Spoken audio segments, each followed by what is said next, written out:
ಓಂ ಗಂ ಗಣಪತಯೇ ನಮಃ. ಹಾಯ್ ಹಲೋ ನಮಸ್ಕಾರ. Welcome to spiritual vibes YouTube channel.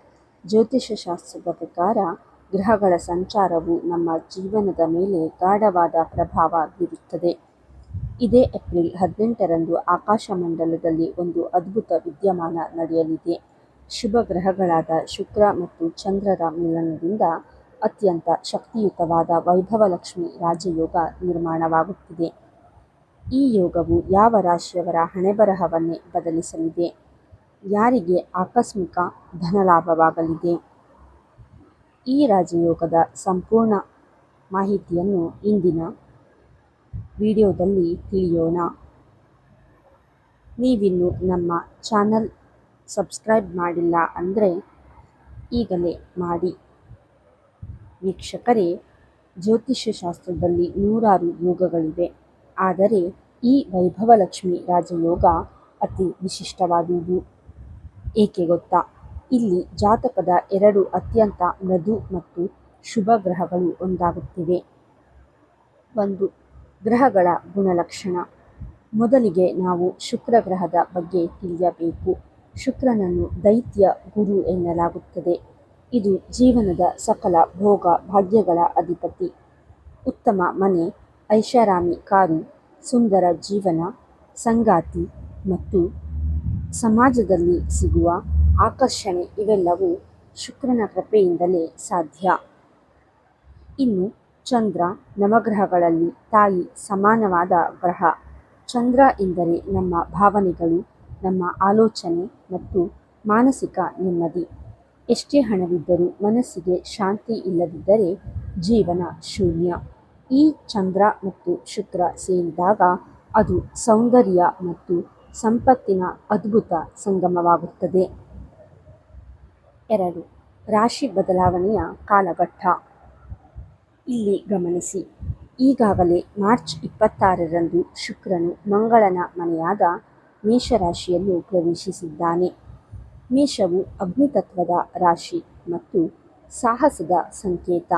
ಈಗ ಇದೇ ಏಪ್ರಿಲ್ 18ರಂದು ಮನಃಕಾರಕ ಚಂದ್ರನು ಕೂಡ ಮೇಷರಾಶಿಗೆ ಲಗ್ಗೆ ಇಡುತ್ತಿದ್ದಾನೆ. ಈ ಸಂಯೋಗವು ವೈಭವಲಕ್ಷ್ಮಿ ಎಂಬ ರಾಜಯೋಗವನ್ನು ಜಾಗೃತಗೊಳಿಸುತ್ತದೆ. ಮೇಷರಾಶಿಯ ಅಧಿಪತಿ ಮಂಗಳ. ಮಂಗಳನ ಶಕ್ತಿ, ಶುಕ್ರನ ಸಂಪತ್ತು ಮತ್ತು ಚಂದ್ರನ ಶಾಂತಿ, ಈ ಮೂರು ಶಕ್ತಿಗಳು ಏಕಕಾಲದಲ್ಲಿ ಕೆಲಸ ಮಾಡುವುದರಿಂದ ಕೆಲಸಗಳಲ್ಲಿ ವೇಗ ಮತ್ತು ಲಾಭ ಎರಡೂ ಸಿಗಲಿವೆ. 3, ಈ ಯೋಗದ ವಿಶೇಷ ಫಲಗಳೇನು? ಸಾಮಾನ್ಯವಾಗಿ ರಾಜಯೋಗ ಎಂದರೆ ಕೇವಲ ಬ್ಯಾಂಕ್ ಬ್ಯಾಲೆನ್ಸ್ ಹೆಚ್ಚಾಗುವುದು ಎಂದು ಮಾತ್ರವಲ್ಲ. ಈ ವೈಭವಲಕ್ಷ್ಮಿ ರಾಜಯೋಗದ ಪ್ರಭಾವ ಹೀಗಿರುತ್ತದೆ. ಆಕರ್ಷಕ ವ್ಯಕ್ತಿತ್ವ. ನಿಮ್ಮ ಮಾತಿಗೆ ಜನರು ಮಾರು ಹೋಗುತ್ತಾರೆ. ಸಮಾಜದಲ್ಲಿ ನಿಮ್ಮ ಗೌರವ ಹೆಚ್ಚುತ್ತದೆ. ಭೌತಿಕ ಸುಖ. ಹೊಸ ವಸ್ತುಗಳ ಖರೀದಿ, ಅಲಂಕಾರಿಕ ವಸ್ತುಗಳ ಸಂಗ್ರಹಕ್ಕೆ ಇದು ಪ್ರಸಕ್ತ ಸಮಯ. ಸಂಬಂಧಗಳಲ್ಲಿ ಸುಧಾರಣೆ. ಪ್ರೀತಿ ಪ್ರೇಮದ ವಿಷಯಗಳಲ್ಲಿ ಅಥವಾ ದಾಂಪತ್ಯದಲ್ಲಿ ಇದ್ದ ಕಿರಿಕಿರಿಗಳು ದೂರವಾಗಿ ಮಧುರತೆ ಮೂಡುತ್ತದೆ. ಕಲಾತ್ಮಕ ಪ್ರಗತಿ. ನೀವು ಕಲಾವಿದರಾಗಿದ್ದರೆ ಅಥವಾ ಕ್ರಿಯೇಟಿವ್ ಫೀಲ್ಡ್ನಲ್ಲಿದ್ದರೆ, ಉದಾಹರಣೆಗೆ ಯೂಟ್ಯೂಬರ್ಸ್, ಬರಹಗಾರರು, ನಿಮಗೆ ಅಭೂತಪೂರ್ವ ಯಶಸ್ಸು ಸಿಗಲಿದೆ. 4, ಮುನ್ನೆಚ್ಚರಿಕೆ. ಆದರೆ ವೀಕ್ಷಕರೇ, ನೆನಪಿಡಿ, ಈ ಯೋಗವು ಪ್ರತಿಯೊಬ್ಬರಿಗೂ ಒಂದೇ ರೀತಿ ಫಲ ನೀಡುವುದಿಲ್ಲ. ನಿಮ್ಮ ಜನ್ಮಕುಂಡಲಿಯಲ್ಲಿ ಈ ಗ್ರಹಗಳ ಸ್ಥಾನ ಹೇಗಿದೆ ಎಂಬುದು ಮುಖ್ಯ. ಆದರೂ ನಾವು ಇಂದು ಹೇಳಲಿರುವ ಈ 3 ರಾಶಿಯವರಿಗೆ ಮಾತ್ರ ಈ ಏಪ್ರಿಲ್ 18ರ ಸಂಯೋಗವು ಲಕ್ಕಿ ಚಾನ್ಸ್ ಇದ್ದಂತೆ. ಮೇಷರಾಶಿ.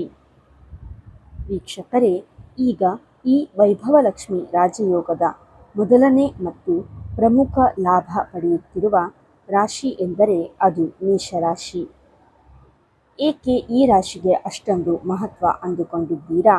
ಯಾಕೆಂದರೆ ಈ ಶುಕ್ರ ಮತ್ತು ಚಂದ್ರರ ಸಂಯೋಜನೆ ನಡೆಯುತ್ತಿರುವುದು ನಿಮ್ಮದೇ ರಾಶಿಯಲ್ಲಿ, ಅಂದರೆ ನಿಮ್ಮ ಲಗ್ನ ಭಾವದಲ್ಲಿ ಅಥವಾ ಮೊದಲನೇ ಮನೆಯಲ್ಲಿ. 1, ವ್ಯಕ್ತಿತ್ವದಲ್ಲಿ ಅದ್ಭುತ ಬದಲಾವಣೆ.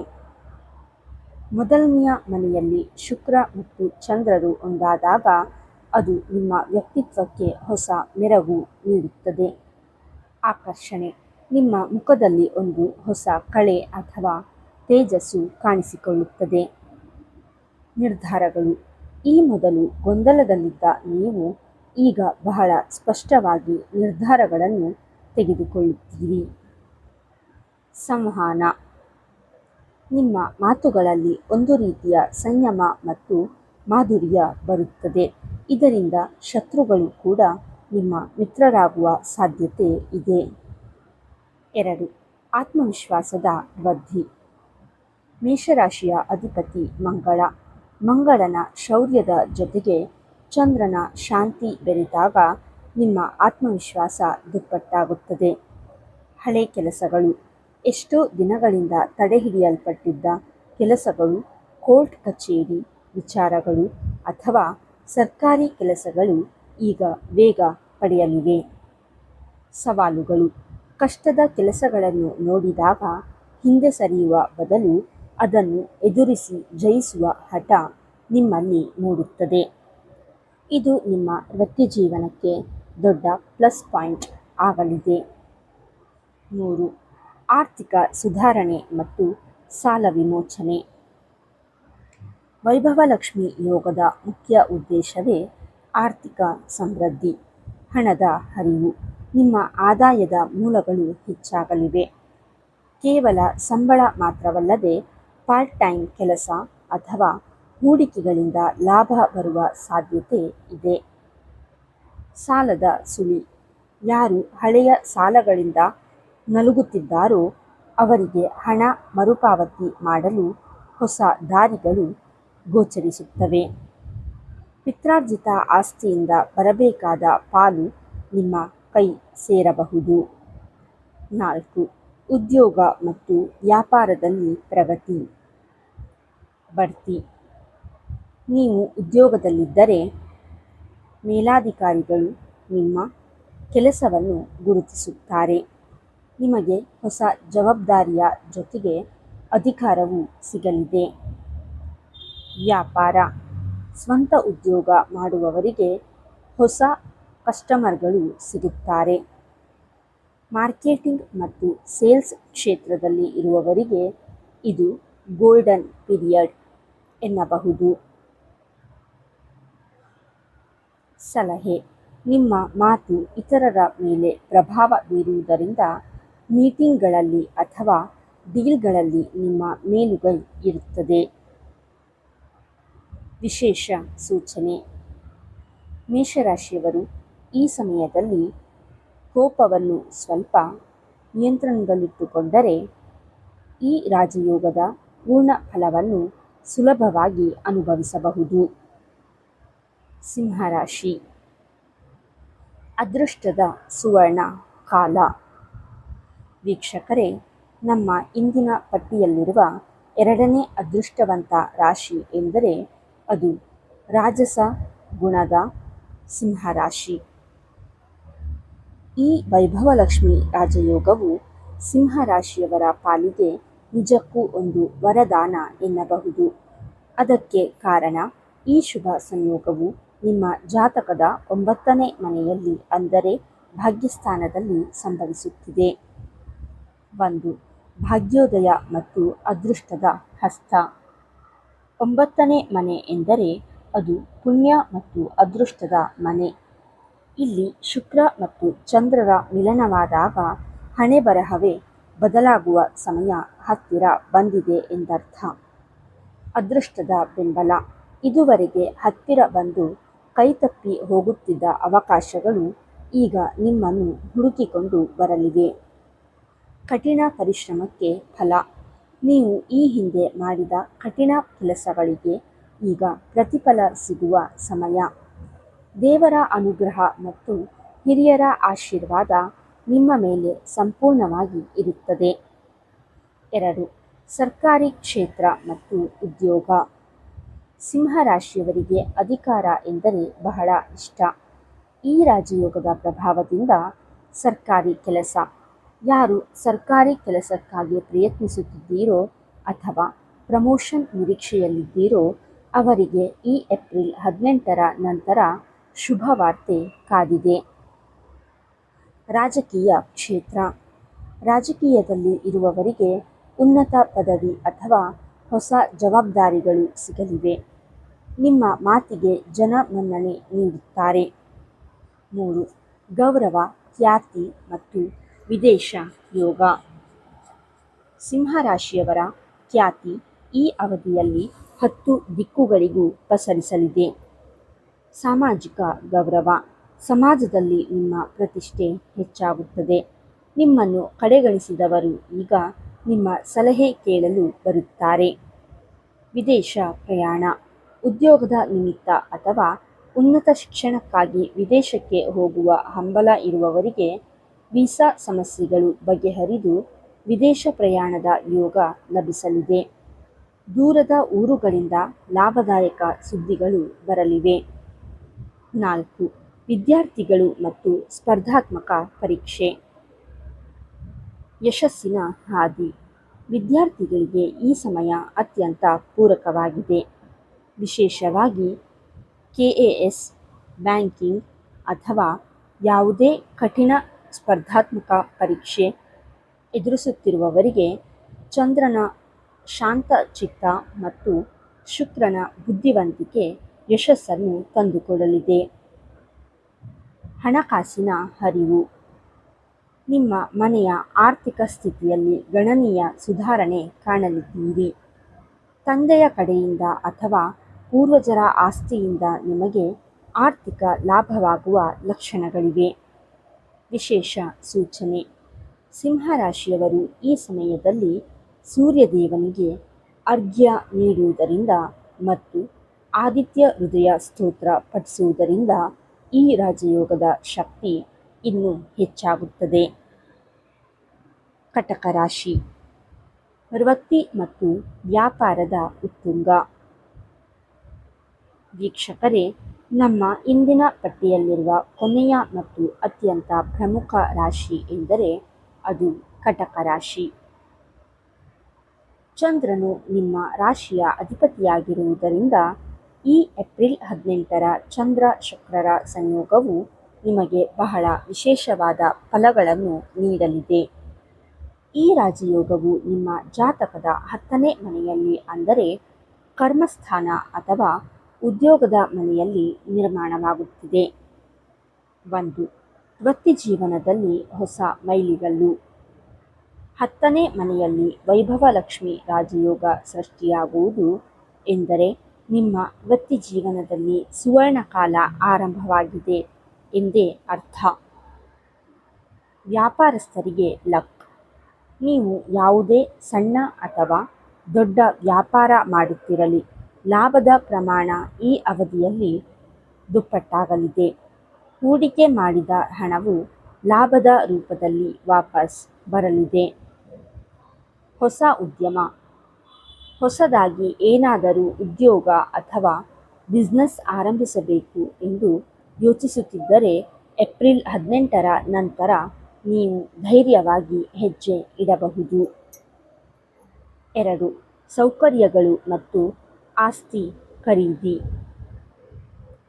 ಕಟಕ ರಾಶಿಯವರಿಗೆ ತಮ್ಮ ಕುಟುಂಬ ಮತ್ತು ಮನೆಯ ಬಗ್ಗೆ ಬಹಳ ಕಾಳಜಿ ಇರುತ್ತದೆ. ಈ ಯೋಗವು ನಿಮ್ಮ ಭೌತಿಕ ಸುಖಗಳನ್ನು ಹೆಚ್ಚಿಸಲಿದೆ. ಸ್ವಂತ ಮನೆ ಅಥವಾ ವಾಹನ. ಎಷ್ಟೋ ವರ್ಷಗಳಿಂದ ಸ್ವಂತ ಮನೆ ಕಟ್ಟಬೇಕು ಅಥವಾ ಒಂದು ಹೊಸ ಕಾರು ಖರೀದಿಸಬೇಕು ಎನ್ನುವ ನಿಮ್ಮ ಕನಸು ಈ ಅವಧಿಯಲ್ಲಿ ನನಸಾಗುವ ಹಂತಕ್ಕೆ ಬರಲಿದೆ. ಅಲಂಕಾರಿಕ ವಸ್ತುಗಳು. ಮನೆಯನ್ನು ನವೀಕರಣಗೊಳಿಸಲು ಅಥವಾ ಐಷಾರಾಮಿ ವಸ್ತುಗಳನ್ನು ಖರೀದಿಸಲು ಹಣದ ವ್ಯವಸ್ಥೆಯಾಗಲಿದೆ. ಇದು ನಿಮ್ಮ ಜೀವನ ಶೈಲಿಯನ್ನೇ ಬದಲಿಸಲಿದೆ. 3. ಆದಾಯದ ಹೊಸ ಮೂಲಗಳು. ಈ ರಾಜಯೋಗವು ನಿಮಗೆ ಕೇವಲ ಒಂದೇ ಕಡೆಯಿಂದ ಹಣ ತರುವುದಿಲ್ಲ. Multiple income. ನಿಮ್ಮ ಕೆಲಸದ ಜೊತೆಗೆ ಬೇರೆ ಯಾವುದಾದರೂ ಮೂಲದಿಂದ ಆದಾಯ ಬರಲಾರಂಭಿಸುತ್ತದೆ. ಷೇರು ಮಾರುಕಟ್ಟೆ. ಸರಿಯಾದ ಸಲಹೆ ಪಡೆದು ಹೂಡಿಕೆ ಮಾಡಿದರೆ ಶೇರ್ ಮಾರ್ಕೆಟ್ ಅಥವಾ ರಿಯಲ್ ಎಸ್ಟೇಟ್ನಿಂದಲೂ ಲಾಭ ನಿರೀಕ್ಷಿಸಬಹುದು. ಹಣಕಾಸಿನ ವಿಚಾರದಲ್ಲಿ ನೀವು ಈ ಹಿಂದೆ ಅನುಭವಿಸಿದ ಇಕ್ಕಟ್ಟುಗಳು ಈಗ ದೂರವಾಗಲಿವೆ. 4. ಮಾನಸಿಕ ಸ್ಥೈರ್ಯ ಮತ್ತು ನೆಮ್ಮದಿ. ಕಟಕ ರಾಶಿಯವರಿಗೆ ಚಂದ್ರನು ಅಧಿಪತಿಯಾಗಿರುವುದರಿಂದ ಸಾಮಾನ್ಯವಾಗಿ ಇವರು ಬೇಗನೆ ಆತಂಕಕ್ಕೆ ಒಳಗಾಗುತ್ತಾರೆ. ಆದರೆ ಈ ಯೋಗವು ನಿಮ್ಮನ್ನು ಮಾನಸಿಕವಾಗಿ ಸದೃಢಗೊಳಿಸುತ್ತದೆ. ನೆಮ್ಮದಿಯ ಬದುಕು. ಅನಗತ್ಯ ಚಿಂತೆಗಳು ದೂರವಾಗಿ ಮನಸ್ಸಿಗೆ ನೆಮ್ಮದಿ ಸಿಗುತ್ತದೆ. ಕುಟುಂಬದ ಸದಸ್ಯರೊಂದಿಗೆ, ವಿಶೇಷವಾಗಿ ತಾಯಿಯೊಂದಿಗೆ ಸಂಬಂಧ ಸುಧಾರಿಸುತ್ತದೆ. ಸಲಹೆ. ನಿಮ್ಮ ಈ ಯಶಸ್ಸನ್ನು ಕಂಡು ಅಸೂಯೆ ಪಡುವವರ ಸಂಖ್ಯೆ ಹೆಚ್ಚಾಗಬಹುದು. ಆದರೆ ಶುಕ್ರನ ಪ್ರಭಾವದಿಂದ ನಿಮ್ಮ ಮೇಲಿರುವ ಕೃಪೆ ನಿಮ್ಮನ್ನು ಕಾಪಾಡುತ್ತದೆ. ವಿಶೇಷ ಸೂಚನೆ. ಕಟಕ ರಾಶಿಯವರು ಈ ಸಮಯದಲ್ಲಿ ಸೋಮವಾರದಂದು ಶಿವನಿಗೆ ಹಾಲಿನ ಅಭಿಷೇಕ ಮಾಡುವುದು ಮತ್ತು ಮುತ್ತಿನ ಆಭರಣ ಧರಿಸುವುದು, ಅಂದರೆ ಜ್ಯೋತಿಷಿಗಳ ಸಲಹೆ ಮೇರೆಗೆ, ಅತ್ಯಂತ ಶುಭ ಫಲ ನೀಡುತ್ತದೆ. ವಿಶೇಷ ಪರಿಹಾರಗಳು. ವೀಕ್ಷಕರೇ, ಇಲ್ಲಿಯವರೆಗೆ ನಾವು ಮೇಷ, ಸಿಂಹ ಮತ್ತು ಕಟಕ ರಾಶಿಯವರಿಗೆ ಈ ವೈಭವಲಕ್ಷ್ಮಿ ರಾಜಯೋಗ ಹೇಗೆ ಅದೃಷ್ಟ ತರಲಿದೆ ಅನ್ನೋದನ್ನು ವಿವರವಾಗಿ ತಿಳಿದುಕೊಂಡೆವು. ಆದರೆ ನೆನಪಿಡಿ, ಜ್ಯೋತಿಷ್ಯ ಶಾಸ್ತ್ರದ ಪ್ರಕಾರ ಗ್ರಹಗಳ ಶುಭ ಫಲವನ್ನು 100ಕ್ಕೆ 100ರಷ್ಟು ಪಡೆಯಲು ನಾವು ನಮ್ಮ ಕರ್ಮದ ಜೊತೆಗೆ ಕೆಲವು ದೈವಿಕ ಪರಿಹಾರಗಳನ್ನು ಮಾಡುವುದು ಬಹಳ ಮುಖ್ಯ. 1. ಆಧ್ಯಾತ್ಮಿಕ ಪರಿಹಾರಗಳು. ಈ ರಾಜಯೋಗದ ಪೂರ್ಣ ಲಾಭ ನಿಮ್ಮದಾಗಿಸಿಕೊಳ್ಳಲು ಈ ಕೆಳಗಿನ ಸರಳ ಕ್ರಮಗಳನ್ನು ಅನುಸರಿಸಿ. ಶುಕ್ರವಾರದ ಪೂಜೆ. ಪ್ರತಿ ಶುಕ್ರವಾರ ಮುಂಜಾನೆ ಸ್ನಾನದ ನಂತರ ಮಹಾಲಕ್ಷ್ಮೀ ದೇವಿಯ ಮುಂದೆ ತುಪ್ಪದ ದೀಪ ಹಚ್ಚಿ ದೇವಿಗೆ ಪ್ರಿಯವಾದ ಬಿಳಿ ಬಣ್ಣದ ಹೂವುಗಳನ್ನು, ಅಂದರೆ ಮಲ್ಲಿಗೆ ಅಥವಾ ಬಿಳಿ ಕಮಲ ಅರ್ಪಿಸಿ. ಇದರಿಂದ ಶುಕ್ರಗ್ರಹದ ಬಲ ಹೆಚ್ಚಾಗುತ್ತದೆ. ಮಂತ್ರ ಜಪ. ಪ್ರತಿದಿನ ಬೆಳಿಗ್ಗೆ ಅಥವಾ ಸಂಜೆ 108 ಬಾರಿ ಓಂ ಶ್ರೀ ಮಹಾಲಕ್ಷ್ಮಿಯೇ ನಮಃ ಅಥವಾ ಓಂ ಶುಂ ಶುಕ್ರಾಯ ನಮಃ ಎಂಬ ಮಂತ್ರವನ್ನು ಜಪಿಸಿ. ಇದು ನಿಮ್ಮ ಸುತ್ತಲಿನ ನಕಾರಾತ್ಮಕತೆಯನ್ನು ದೂರ ಮಾಡಿ ಧನಲಕ್ಷ್ಮಿಯನ್ನು ಆಕರ್ಷಿಸುತ್ತದೆ. 2. ದಾನ ಮತ್ತು ಧರ್ಮ. ಸನಾತನ ಧರ್ಮದಲ್ಲಿ ದಾನಕ್ಕೆ ಮಿಗಿಲಾದ ಪುಣ್ಯ ಯಾವುದೂ ಇಲ್ಲ. ಶ್ವೇತದಾನ. ಚಂದ್ರ ಮತ್ತು ಶುಕ್ರ ಇಬ್ಬರಿಗೂ ಬಿಳಿ ಬಣ್ಣ ಅತ್ಯಂತ ಪ್ರಿಯ. ಹಾಗಾಗಿ ಅಗತ್ಯವಿರುವವರಿಗೆ ಅಥವಾ ದೇವಸ್ಥಾನಗಳಲ್ಲಿ ಸಕ್ಕರೆ, ಹಾಲು ಅಥವಾ ಅಕ್ಕಿಯನ್ನು ದಾನ ಮಾಡಿ. ವಿಶೇಷವಾಗಿ ಹೆಣ್ಣು ಮಕ್ಕಳಿಗೆ, ಮುತ್ತೈದೆಯರಿಗೆ ಗೌರವ ನೀಡುವುದರಿಂದ ಲಕ್ಷ್ಮೀ ದೇವಿಯು ನಿಮ್ಮ ಮನೆಯಲ್ಲಿ ಸ್ಥಿರವಾಗಿ ನೆಲೆಸುತ್ತಾಳೆ. ಈಗ ನಿಮ್ಮ ಸರದಿ. ಮೇಲೆ ಹೇಳಿದ 3 ರಾಶಿಗಳಲ್ಲಿ ನಿಮ್ಮ ರಾಶಿ ಯಾವುದು ಅಥವಾ ನಿಮ್ಮ ರಾಶಿಗೆ ಈ ಏಪ್ರಿಲ್ ತಿಂಗಳು ಹೇಗಿದೆ ಎಂಬ ಗೊಂದಲವಿದೆಯೇ? ನಿಮ್ಮ ರಾಶಿ ಮತ್ತು ನಿಮ್ಮ ಅನಿಸಿಕೆಗಳನ್ನು ತಪ್ಪದೆ ಕಾಮೆಂಟ್ ಬಾಕ್ಸ್ನಲ್ಲಿ ನಮಗೆ ತಿಳಿಸಿ. ನಾವು ಪ್ರತಿಯೊಂದು ಕಮೆಂಟ್ಗೂ ಉತ್ತರ ನೀಡಲು ಪ್ರಯತ್ನಿಸುತ್ತೇವೆ. ನಿಮ್ಮ ಜೀವನದಲ್ಲಿ ಈ ಬದಲಾವಣೆಗಳನ್ನು ನೀವು ಈಗಾಗಲೇ ಗಮನಿಸುತ್ತಿದ್ದರೆ ಅದನ್ನು ಇತರರೊಂದಿಗೆ ಹಂಚಿಕೊಳ್ಳಿ. ವೀಕ್ಷಕರೇ, ಇಂದಿನ ಈ ವಿಶೇಷ ಮಾಹಿತಿ ನಿಮಗೆ ಇಷ್ಟವಾಗಿದ್ದರೆ ದಯವಿಟ್ಟು ಈ ವಿಡಿಯೋವನ್ನು ಲೈಕ್ ಮಾಡಿ. ನಿಮ್ಮ ಕುಟುಂಬದವರು ಮತ್ತು ಸ್ನೇಹಿತರಿಗೂ ಈ ಮಾಹಿತಿ ತಲುಪಲು ಈ ವಿಡಿಯೋವನ್ನು ಶೇರ್ ಮಾಡಿ. ಇದೇ ರೀತಿಯ ಜ್ಯೋತಿಷ್ಯದ ವಿಶೇಷ ಅಪ್ಡೇಟ್ಗಳು ಮತ್ತು ಆಧ್ಯಾತ್ಮಿಕ ಮಾಹಿತಿಗಾಗಿ ನಮ್ಮ ಸ್ಪಿರಿಚುವಲ್ ವೈಬ್ಸ್ ಚಾನಲ್ಗೆ ಈಗಲೇ ಸಬ್ಸ್ಕ್ರೈಬ್ ಆಗಿ ಮತ್ತು ಬೆಲ್ ಐಕಾನ್ ಒತ್ತಿ. ಮತ್ತೊಂದು ರೋಚಕ ಜ್ಯೋತಿಷ್ಯ ಮಾಹಿತಿಯೊಂದಿಗೆ ನಾನು ನಿಮ್ಮನ್ನು ಮತ್ತೆ ಭೇಟಿಯಾಗುತ್ತೇನೆ. ಅಲ್ಲಿಯವರೆಗೆ ಎಲ್ಲರಿಗೂ ಒಳ್ಳೆಯದಾಗಲಿ. ಧನ್ಯವಾದಗಳು.